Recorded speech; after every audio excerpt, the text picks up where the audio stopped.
Welcome to the Jackie Joyner Kersey Community Center, where an Illinois original and one of the greatest athletes of all time has made it possible for so many young people in East St. Louis to achieve their dreams. Please join me in saying thank you for all that she does for this community.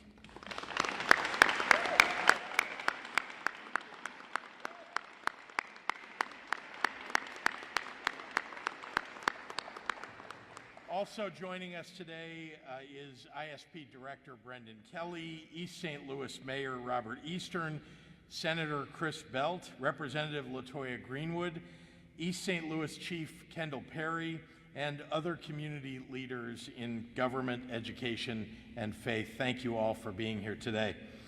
Today, I am proud to announce the new state-of-the-art Illinois State Police Metro East Regional Headquarters, and that it will be based right here in East St. Louis.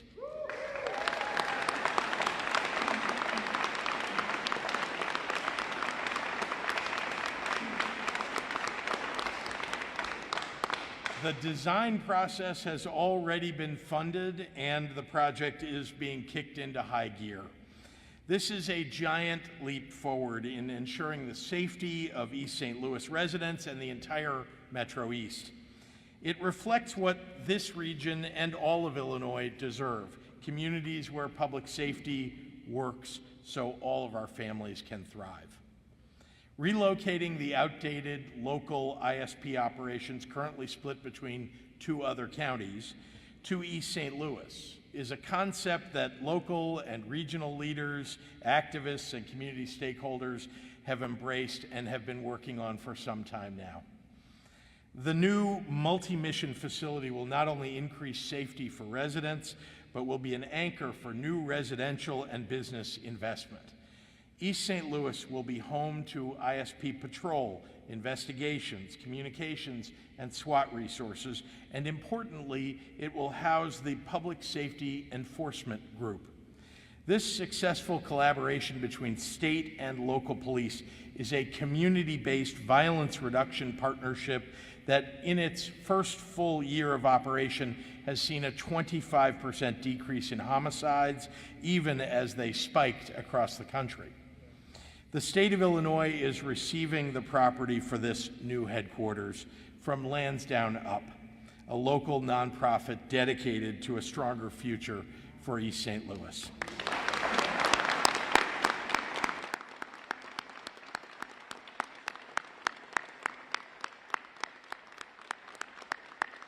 And I want to personally thank Lansdowne Up's founder, Mark Mestemacher, as well as Director of Administration, Kevin Green, and the entire team at Lansdowne Up for their amazing support for this project and their partnership in helping to reshape public safety in this community. This project also wouldn't be coming to fruition today without the elected leaders and other community voices who had a vision for this project in East St. Louis and who fought to make it happen. I want to give special recognition to Director Brendan Kelly and his team at the Illinois State Police.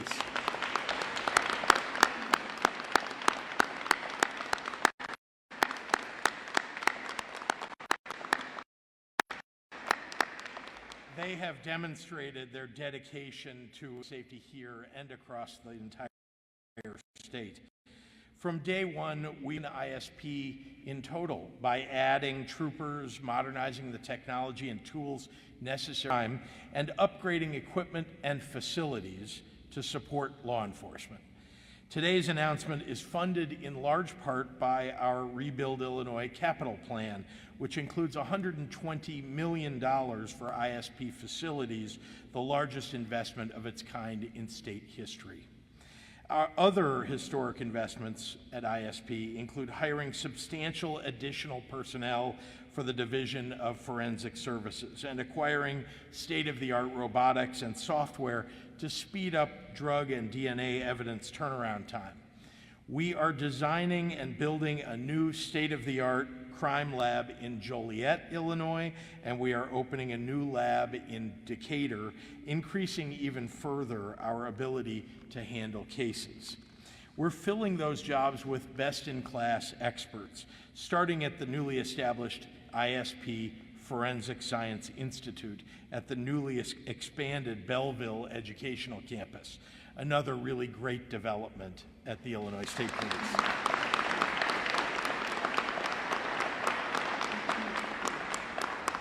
And this year, I'm directing the highest funding ever to supporting new ISP cadet classes so that we add significant numbers to the ranks of state troopers. That's vital to keeping all of our communities safe.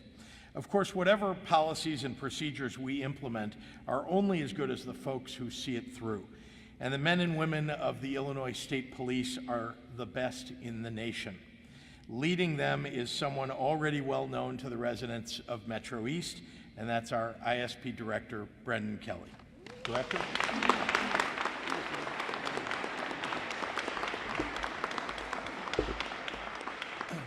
Thank you, Governor, and all those who have made this great day possible, particularly the Governor's budget team, Leader Greenwood, Leader Hoffman, Senator Belt, Lansdowne, Mark Mestenmacher in particular, the ISP Division of Justice Services, Mayor Eastern, and many, many community stakeholders that have voiced loud and clear your love for this community. This is a city of champions, and the city has many champions today. 22 years ago, I was in the Navy and on Liberty back here in St. Clair County, driving through East St. Louis, and I decided I wanted to come back here after serving and see what I could do to make a difference in this community. It took me down quite a path with former State Representative Wyvetta Young, may she rest in peace, and many others here, to eventually serving as State's Attorney and now as Director of the ISP. And the fight to make the safety of East St. Louis and surrounding communities as strong as the hearts of the people here has been a constant throughout. In 2011, the Metro East Police Commission was established, and many members are here today. And I'm very grateful for those of you who are part of that commission that are here today.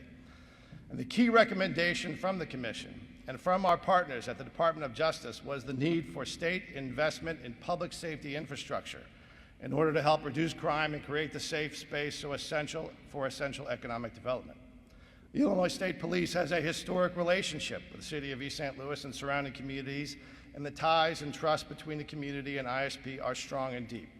But the essential elements for sustained public safety have not always been present. The stars have not always aligned. But with the governor and the leaders and state police officers and community stakeholders you see here today, that has changed. In recent years, the ISP has sought innovative paths to increasing safety and bringing justice around the state, focused on our long-standing historic missions and commitments, while implementing the governor's direction to stabilize and rebuild the ISP, including the rebirth of the Division of Criminal Investigation. In 2019, ISP created the Public Safety Enforcement Group, or PSEG, specifically designed for ISP to work hand in hand with the East St. Louis Police Department to combat violent crime, knowing that that effort is integral to reducing crime in the entire Metro East region. But it's about more than just crime fighting. PSEG has built co-responder partnerships with School District 189, the Community Lifeline and Family Resource Center, to address the physical, emotional, and financial consequences of violence on victims and their families. These partnerships also build trust between law enforcement and the community by bringing victims and their families together to share information and work together to find justice and prevent further violence. Since its creation 3 years ago, PSEG has helped reduce violent crime in East St. Louis and the surrounding community, while many other urban areas across this country have seen an increase. And the contours of this partnership form the model the Governor and the General Assembly have mandated to be used in other communities across the state. I want to thank our physically, mentally, and morally courageous special agents of the Division of Criminal Investigation serving in PSEG, many of who are here behind me. This is a sacred mission.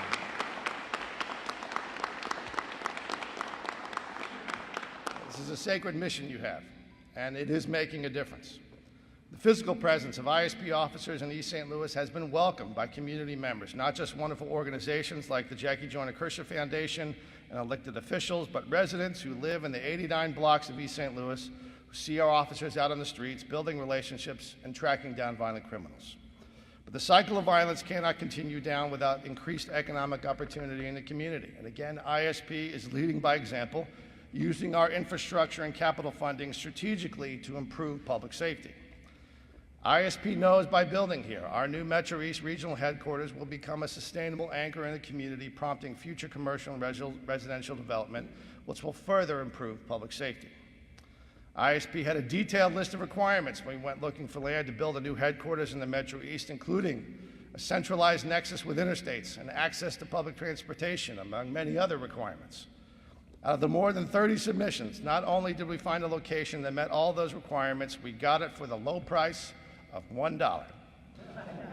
Thanks to Lansdowne.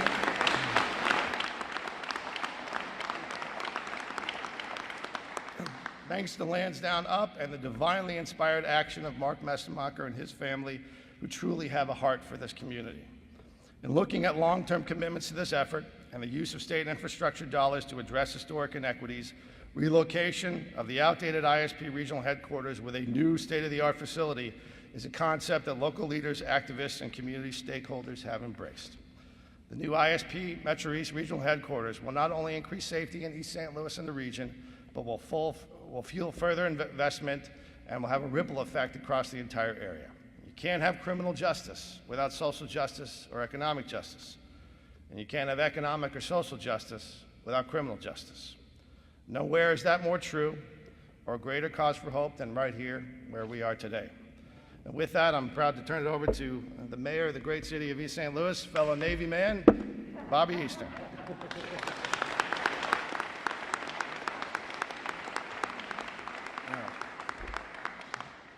Good morning.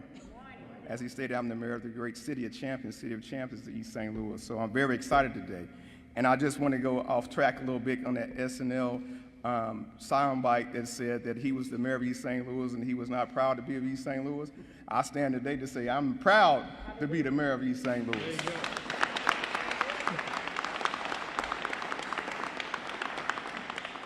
And on behalf of the citizens and elected officials, I'd like to say thank you publicly to Governor Pritzker, to Leader Greenwood, to State Senator Belt, to State Representative Jay Hoffman, and none other than Director Kelly for sticking to it and having a vision to make this come to fruition in our great city.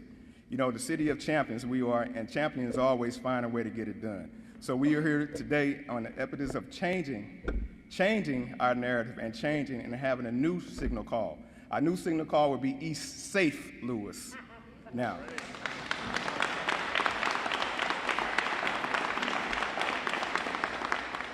and I'm so excited again about all the things that's happening here on this side of town in Lansdowne and changing the narrative and changing things from blight to bright.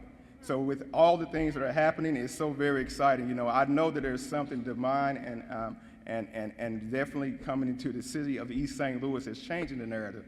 We'd like to thank also our PSEG unit for helping us and changing it, coming into our city hall, and we welcome you to be there. I see our city manager here. We say thank you, sir. Our staff members say thank you for all the things behind the scenes that helped get this to fruition.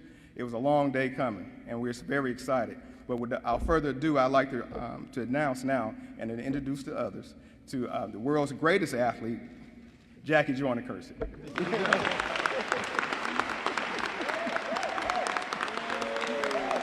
Thank you.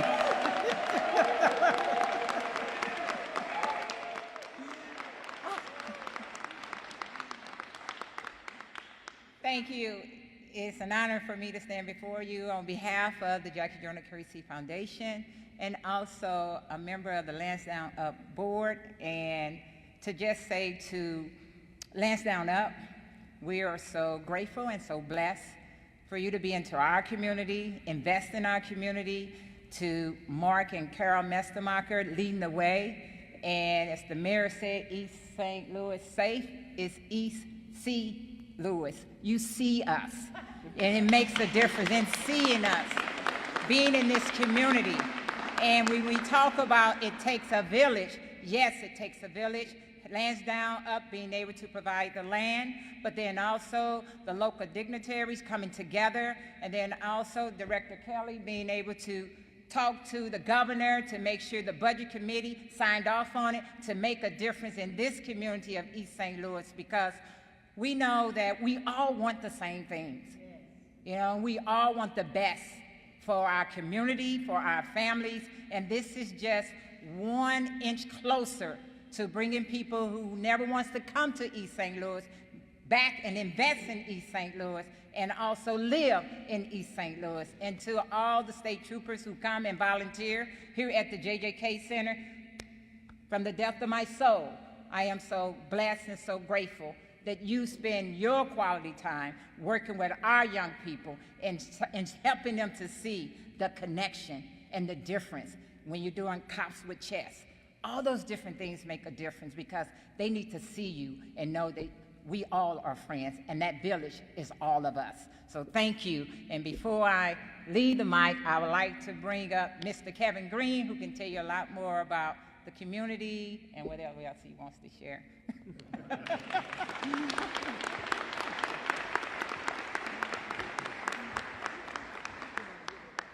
Ladies and gentlemen, good morning. It's an honor to see everyone here. It's an honor to stand before you representing Lansdowne Up. We are a not-for-profit community development organization, and our mission is to transform the Lansdowne community into a thriving neighborhood. And we're going to do this with one property and one person at a time. So we're just really excited. We want to say thank you and welcome to all of our wonderful law enforcement officers. I see you standing back there. You know, thank you. Welcome to the community. That which we do with Lansdowne Up, we could not do alone. It really is a partnership. Yes, we did have the land. Praise God for that. But it's a partnership. You know, we partner with the Jackie Joyner Kersey Center, and that's one of the reasons that we even exist, because of that partnership that we have with the children and with the Jackie Joyner Kersey Foundation. But we also partner with the residents of the community, with the churches, with the children who go to school, with those who actually go to to Jones Park and have their activities there, those who bring their kids to the Jackie Joyner Kersey Center. These are all our partners. And now we just want to say welcome to the Illinois State Police, because now you've become one of our partners also. And together we can rebuild and transform this neighborhood. And I just think of the analogy of a plant. You know, you can take a plant and you can put it in a pot. Well, guess what?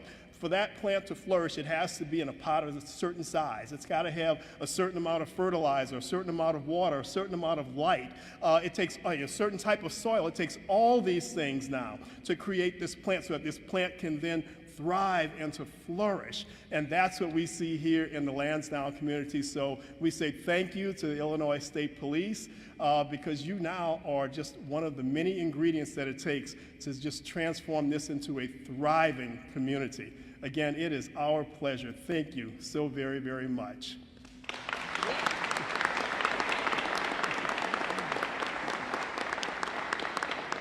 And I would like to, at this point, turn this back over to Governor Pritzker for your questions.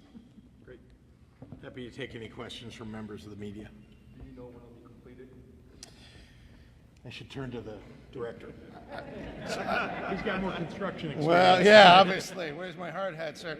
I think it'll probably be about 3 or 4 years. That's my guess now. If we are able to move it quicker, then we will. But just looking at the process where you have to design it, and we'll be soliciting the community's input, not just the folks from ISP Division of Criminal Investigation and ISP Patrol, as well as our special operations and telecommunicators getting their input, but also the community as an engineering and design process goes forward. And then, of course, you know, it has to be bid out to the people that will be sticking shovels in ground and putting the building up. So we're going to go as fast as we can. How's that for an answer? And the design dollars you heard me say a little earlier are already available, so that'll begin right away.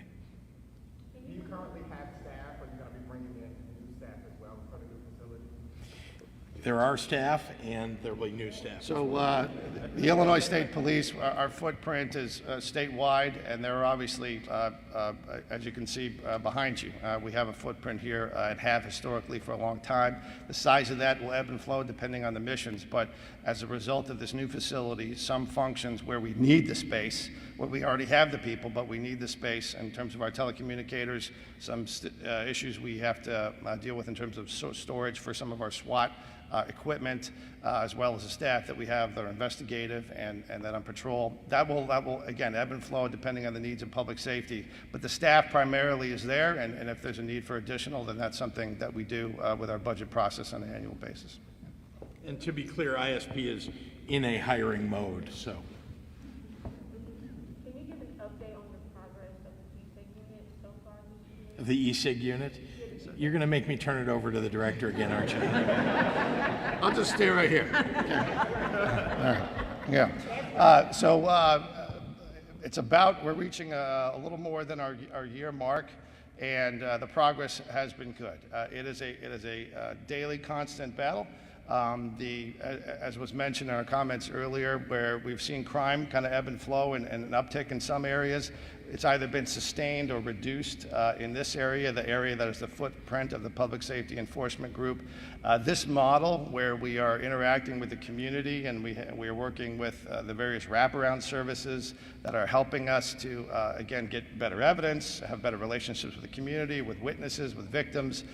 That's something that, as we measure over time, seems to be very effective and is a model that's being replicated in other parts of the state, not just with ISP, but other local law enforcement agencies. So it's moving in the right direction, and we share all those statistics, good, bad, and ugly, whether it's going great or whether we're having challenges, and that's part of our culture of transparency and holding ourselves accountable. Director Kelly, Yes, sir. when this facility is up and running, how will this improve public safety, response times, that kind of thing? Are you anticipating? So again, I think the part of the requirements that we had for this facility is it had to be near the nexus of a variety of interstates, and we can probably with a football hit Interstate 64 there, and that gives us close access to 255 to 55, 70 for all the interstates that are part of what the Illinois State Police patrols. In addition, we already have a large number of investigative duties that are present on a daily basis, and just moving some of the office space will help facilitate that. And so the traffic and flow of personnel that are committed to public safety in this area, there will be an increased presence here, that positive presence that prevents crime and deters crime and allows for a safe space for all these other great things in the community to occur. That'll definitely be a natural side effect of our presence here. I want to know, are you guys going to be recruiting and training some of the local residents to get into the state police? We are recruiting all day, every day. We are looking for good men and women of all walks of life that have the right judgment, have the right character, have the right integrity. Those are the kind of people that we are looking for to join the Illinois State Police, not just as our troopers who can eventually become special agents like the men and women you see behind us here, but they can also be involved in special operations like SWAT. They can be canine officers, they can be drug enforcement officers. We're also hiring forensic scientists. We need more forensic scientists. We're hiring telecommunicators. And those are the kind of people that we will need here and that we need here now and we need across the state. So we're recruiting all day, every day. We want you. When that new center opens, will that Collinsville location stay open or just become a smaller version of itself? So you're talking about what will be done with the space over in Collinsville. So my understanding, so we share that building with IDOT right now. They have more space needs, so I suspect there will be other state functions that will go in there over time. And I think it'll be a gradual transition. Thank you so much, everyone. Thank you.